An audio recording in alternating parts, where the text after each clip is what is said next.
So I'm riding in the car and we're getting ready to go somewhere. We need to be there within probably like the next 10 to 15 minutes. So as we're driving, the driver has the GPS on, following the GPS, listening to music. We get to an intersection and the passenger is like, hey, you can make this turn here and we'll get there in the same amount of time, if not quicker.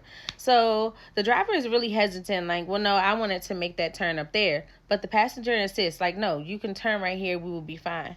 So the driver turns down the road and we're going down the road and the passenger realizes that they gave a wrong direction. So by this time, if the driver was to turn around, it would take us longer to turn around and go the way that they wanted to go versus just going this way and making it to our destination. I could hear the frustration in the driver, and even the way that they were driving, it was like, dang, I gotta speed up because like now I'm gonna be late. So I had heard the driver mumble, I should have listened to my gut, or something to that effect.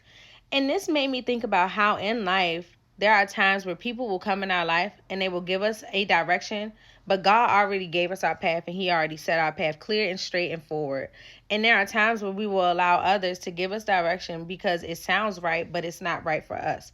So I pray that you continue to have discernment in your life and you continue to listen to God for the direction. And if God has said, go left, go straight, go right, or whatever direction He has given you, continue to follow His direction, because sometimes the directions of other people will steer us off our path.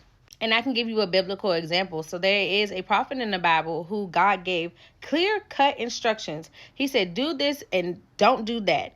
And when the prophet got done doing what God asked him to do, before he got out of the town, another prophet came and said, hey, God told me that you can come eat and drink with me. Mind you, God spoke directly to this man and told him exactly what he needed to do.